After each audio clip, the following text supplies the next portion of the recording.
Hello, and welcome to episode 4 of Through the Needle. This is a podcast where we look at the complexities of neighborhood transformation and dream about what in the world God might be inviting the church to do in response to that change. This is the last episode. Wow. We've had a fun few weeks setting the stage for today's show, where we are going to look at some of the options God might be inviting the church into. I'm so glad you've joined me for this, as I really do think it is an extremely important and urgent conversation for church leaders to have. In the last 3 episodes, we've looked at neighborhood transformation and all the things that entails. We've looked at money and how that is pretty much the driving force of neighborhood change. And last episode, we looked at why this is important for the church to engage in. And that is really all the introduction that we have today. So just enjoy a few more seconds of this music, and then we'll hit it.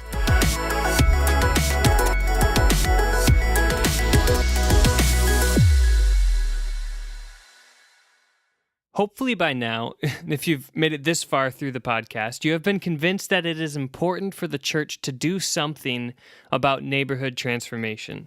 I've tried to show why neighborhood transformation is important and how it affects people, communities, and churches. And so now I think it is appropriate for us to look at some real ideas for what the church can do.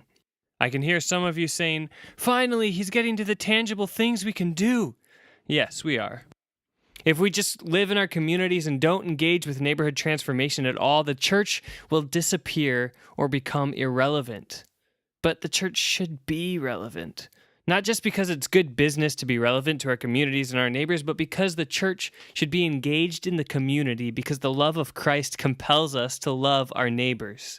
And yes, it is easier for church leaders to sit on our hands and say that we will not get involved in contentious conversations or issues, especially in the midst of the chaos of neighborhood transformation. However, we need to lean in to the hard things. When I was in high school, I was once asked, if your life following Christ is easy, are you sure it is Christ you are following? I still often think about that question and what it means for me today. I don't think that we should always be looking for opportunities to be uncomfortable or be in difficult situations, but I think it is correct that God will sometimes invite us to do things or enter situations that are very uncomfortable and difficult and make our stomachs knot up, our hands sweat, our voices tremble, our heartbeats speed up, and our breath quicken. But Paul writes this in 2 Corinthians chapter 12. But he, Christ, said to me, my grace is sufficient for you, for my power is made perfect in weakness.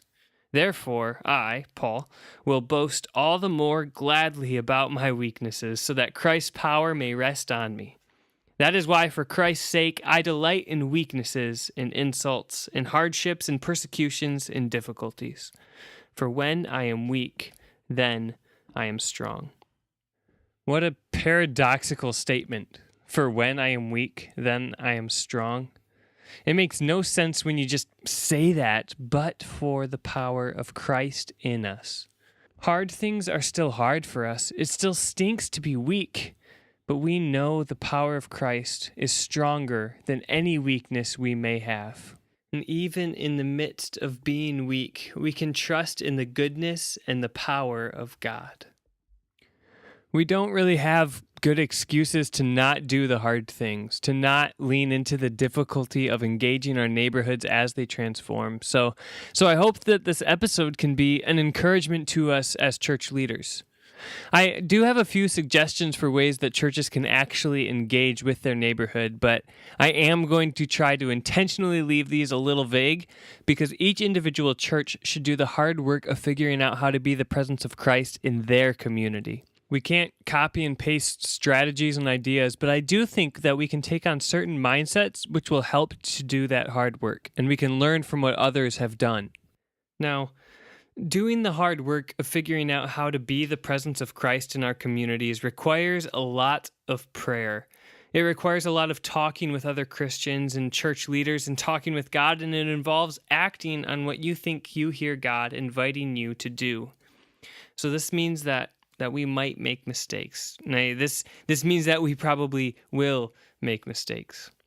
Listening to God and acting on His invitation means that we're going to be taking risks. It means that we will risk doing the wrong thing or saying the wrong thing or going to the wrong places. It means that we will have to be vulnerable. But it is so worth it. For my wife and I, our listening to God has landed us here in this Blackwell, Manchester neighborhood of Richmond to plant Garden City Church. It is so difficult to do this, but knowing that God has invited us here and that God continues to invite us further into this transforming neighborhood gives us the strength and the courage to keep moving forward.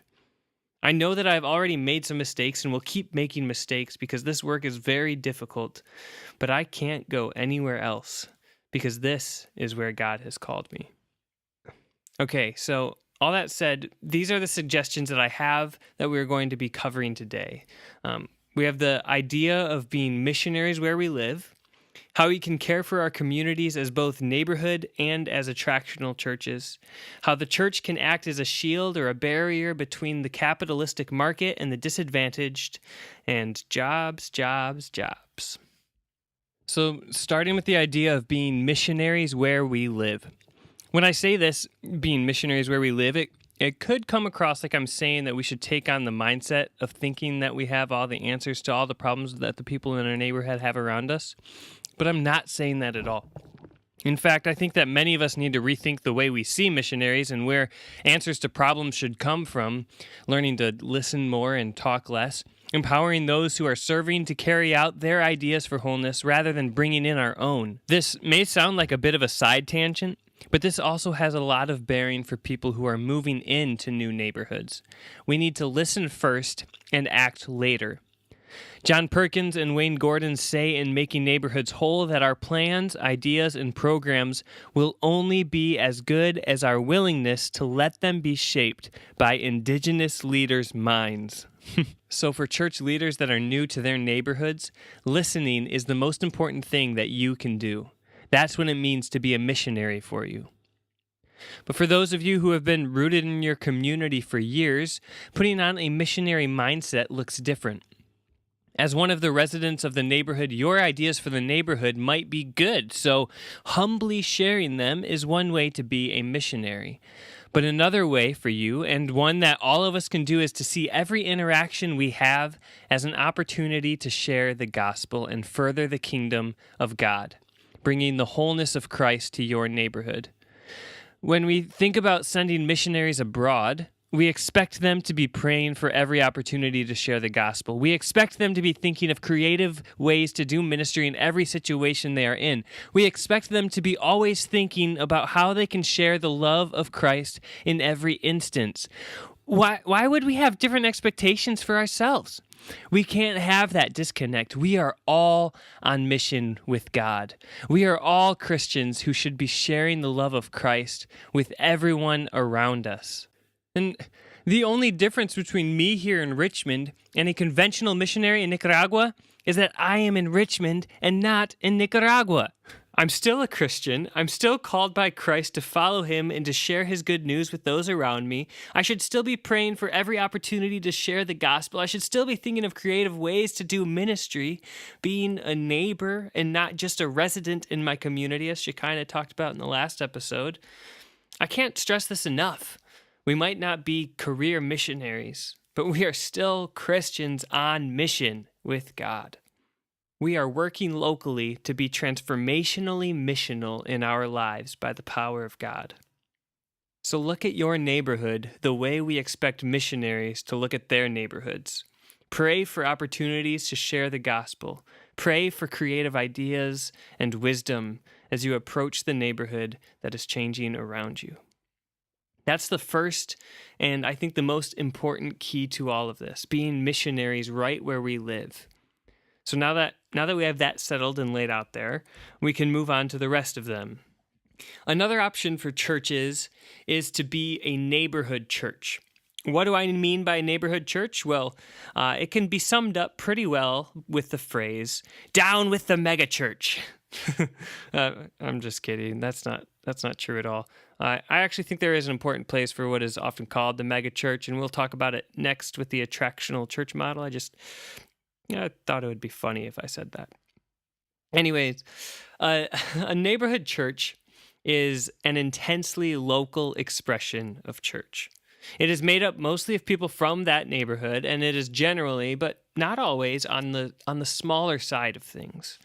And most, if not all, of their work is done right in the neighborhood around where the church meets.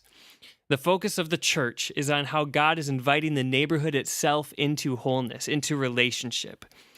Neighborhood churches take on a lot of different forms when we talk about the gathering that they do. Some meet in the local school auditorium or community center. Some meet around dinner tables. Some at the local park or in small church buildings, in grocery stores, breweries, things like this.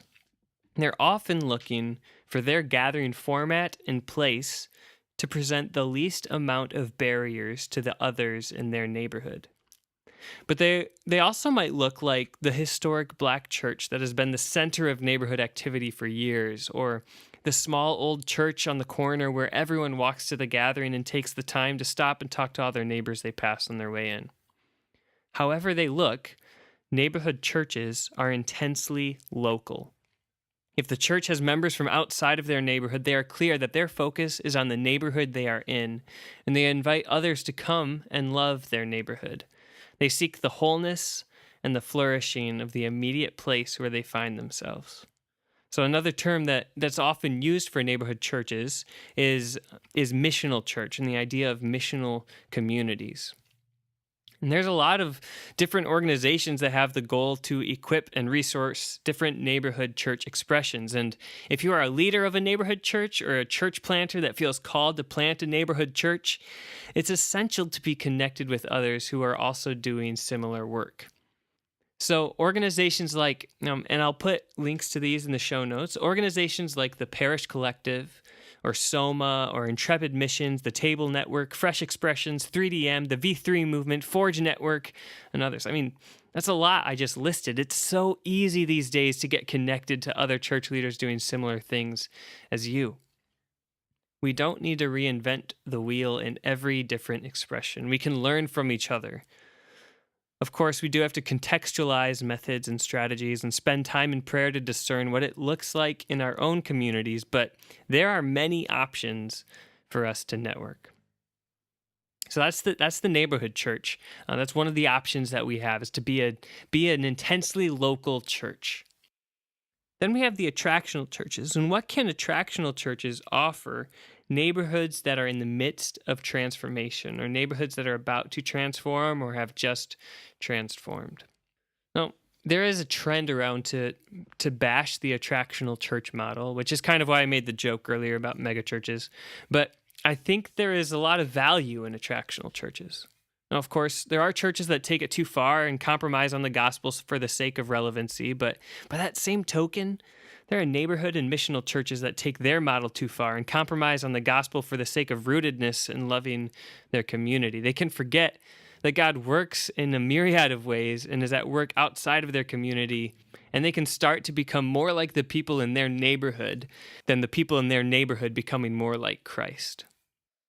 Craig Wilson, whom we met in episode 2, notes that many attractional or what he called creative churches draw crowds from outside the neighborhoods, but across ethnic, racial, and socioeconomic lines. This is a good thing. These types of churches will draw in the people that wouldn't be interested in a neighborhood church. But just because somebody isn't interested in being a good neighbor in their community doesn't mean they don't deserve a chance to hear the gospel and let Christ change their lives. So all I'm saying here is that there are plenty of healthy expressions of both neighborhood and attractional churches. So if you are part of an attractional church, I still think you need to take care to think about the neighborhood that you are in. No matter who your target audience is, you can't separate the church from the place the church meets in.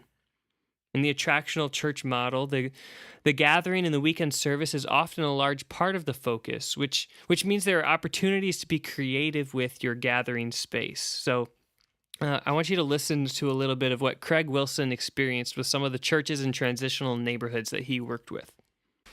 Well, and in reality, if the neighborhood was such that the worship style of the people who live there now was never going to match up with the worship style of the people that were still inside the walls of that church, there wasn't a strong chance that they were going to reach the neighborhood and bring people in on Sunday. Yeah. Because just worship styles, worship likes and preferences are different. But what we'd all still try to encourage the churches to stay involved in the community those other days of the week when the building sat there for the most part empty. Through daycare programs, preschool programs, after-school programs, food programs, clothing programs, any way in which they could minister to this changed neighborhood they were in, so that they were at least serving a missions or missionary purpose within their community. We did work with a lot of churches to allow a second congregation to use their facilities. If it was a mainly white congregation, to allow an African-American church in a changed neighborhood to use their facilities as a starting place, at least for their church. A lot of times those would move on to another place when they had enough strength to buy their own building. But there were a lot of churches, especially during those big transition years, where there would be multiple congregations in a given building, whether it be white, black, Asian of some sort, Vietnamese, Korean. We had churches up in Northern Virginia that we worked with that had as many as 12 different congregations inside the buildings on different days of the week. You know? And that's good use of a building. And the mainly white congregation would be shrinking. So, in terms of stewardship, it would be poor stewardship for them alone to try to use that building or maintain it because they couldn't afford to do it.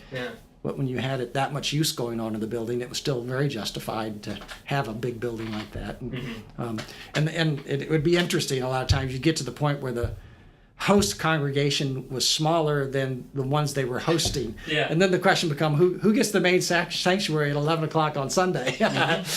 Because we don't need it necessarily anymore, but we ain't giving it up.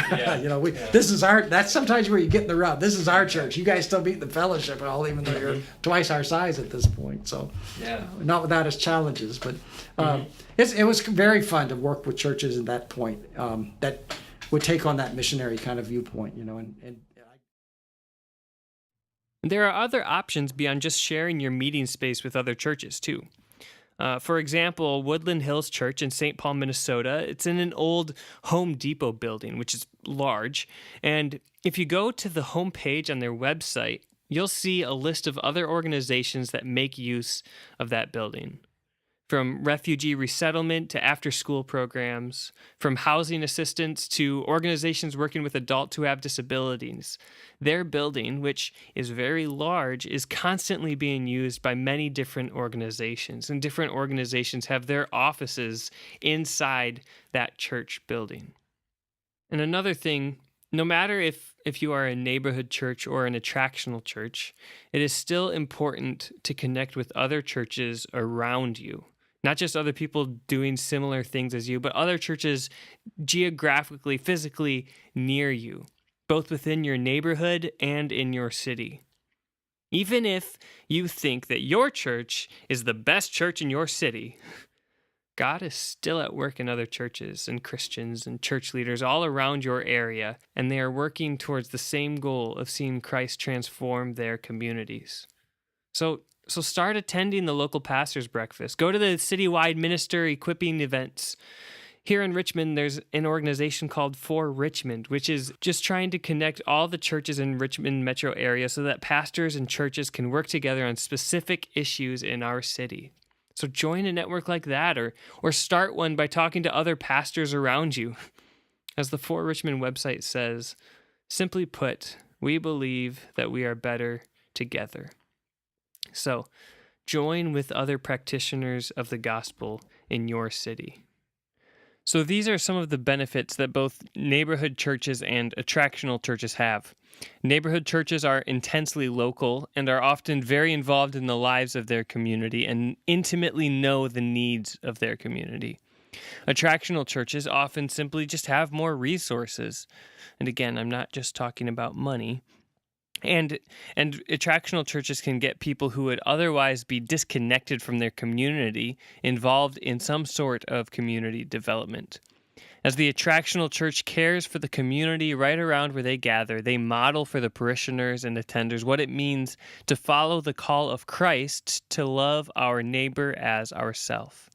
If any church pays attention, spends time in prayer and meeting with community leaders, I believe that God will move in a big way in their neighborhood, and that because of the way God is working through the church, that we can see more equitable transformation and revitalization in our neighborhoods.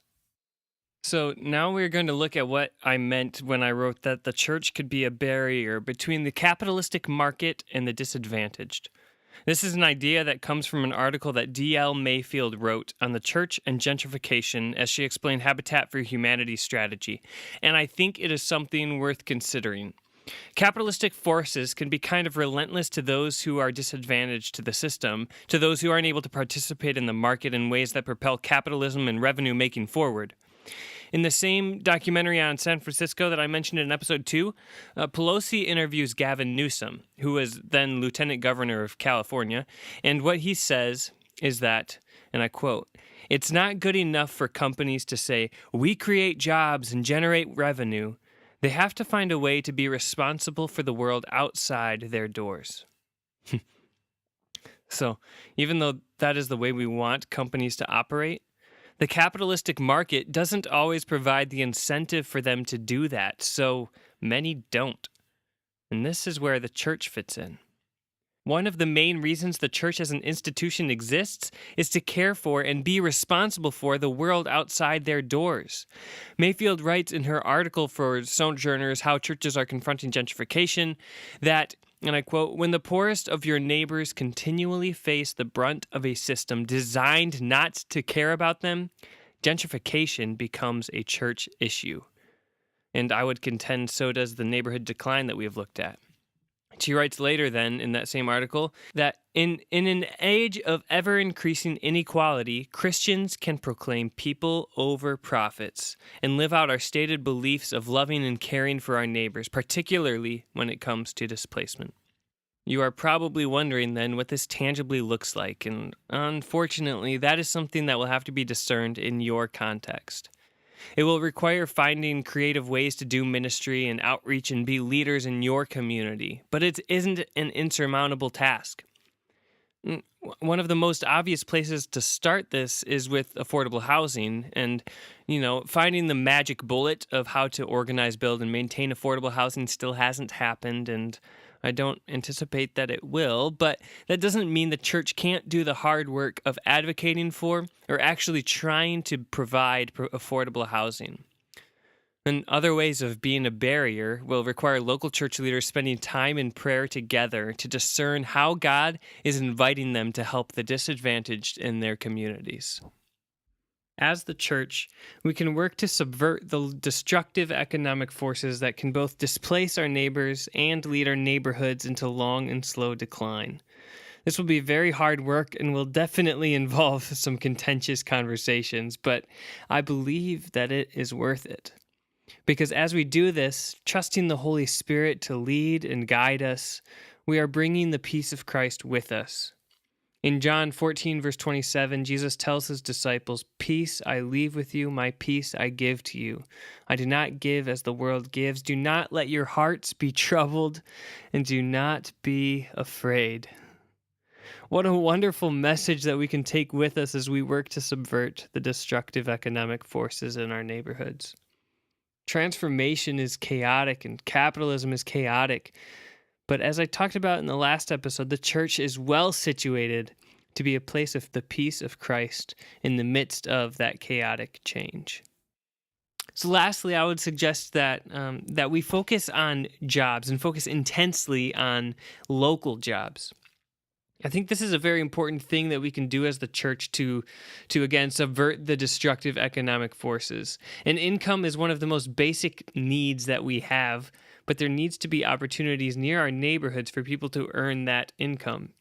There are many people in our communities that are restricted in where they have access to jobs, either because of transportation, mobility issues, or because they have multiple jobs and they need to be closer to home to care for their family in between working. And one thing that church leaders might be able to do is to encourage local businesses to hire locally. This could be retail businesses, it could be warehouse jobs, or really any type of business in the neighborhood. If we can connect local businesses with local employees, our neighborhoods can have a stable footing from which we can flourish. So one of the possible ways that this could work is to try and create some sort of job pool for employers and employees. If the businesses agree to it, they can reach out to the people organizing the job pool with the type of employee that they need to hire, and then the job pool can send over a few resumes and people for them to interview and hire. Doing this can make it easier for the businesses to find employees and easier for employees to find work, which will increase the overall well-being of an area. Of course, this is an ideal scenario, but there are likely already some sort of job training organizations that do something similar to this. So, as church leaders, we can reach out to and partner with these types of organizations so that our neighborhoods can flourish.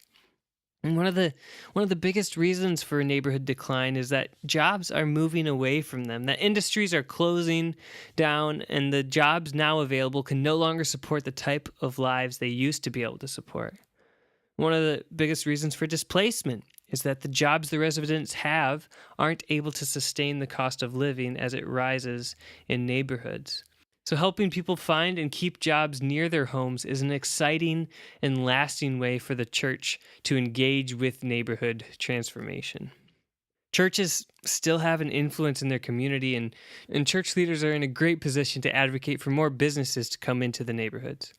And a lot of focus lately has been given to helping small businesses start in neighborhoods too. And this is another way that the church can help. With the popularity of microloans and other small business startup strategies, the church can help entrepreneurs in their neighborhoods start businesses, which eventually could also create more jobs as well.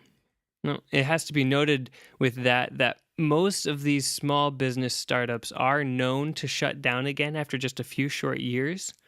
But the people involved in the process of creating a business will be building skills that will be useful for them and their community down the road. So this is a wonderful way to increase the resources in a neighborhood, not just economic, but the skills and opportunities of the people in the neighborhood.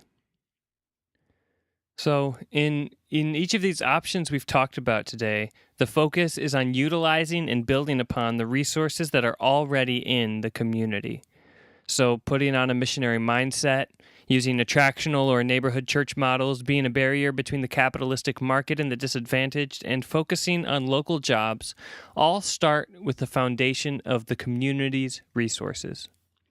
The church simply holds the key ingredient to community flourishing, and that is Jesus Christ. I truly believe that through Jesus, with the transforming power of the Holy Spirit, that we can get a taste of what the Garden of Eden was like before the fall.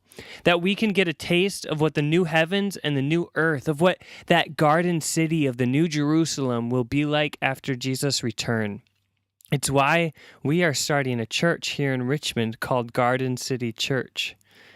I really do believe that the true key is Christ, and I think that the body of Christ, or the church, is well situated to be a central force in equitable neighborhood transformation. I believe that God is making all things new, and that He asks us, His church, to join with Him as co-workers in bringing His peace. This conversation here should just be the start of the journey for all of us as we engage with our local neighborhoods. Going back into episode 1, I mentioned that I think this podcast is relevant for any follower of Jesus in a setting where their neighborhood is changing or in a setting where their neighborhood is not changing yet. And I think you'll have found this to be true, and I hope you'll continue to think and pray about creative ways to engage with neighborhood transformation. As the church looks at it, we should be thinking about how we can represent Christ in the midst of that transformation. We might be looking forward to eternity with Christ in the new earth, but we firmly live in this earth now, in these neighborhoods, and around these neighbors. It isn't good enough for us to just proclaim the kingdom of heaven and then wait for Christ to return. But we should be compelled into the love of our neighbors each and every day because of the love Christ has for us and for everyone around us. So I hope that you will join me in doing the hard work of discerning how to be the presence of Christ in the midst of neighborhood transformation. Well, thanks for tagging along these last few weeks. It's been a lot of fun to create this podcast, and I hope that your wheels don't stop turning after you shut off this audio. But I hope and pray that you will keep thinking and talking and praying about what this looks like in your context, how you and your churches can engage with neighborhood transformation and be discerning where God is inviting you to go in your local communities. So, until next time, grace and peace.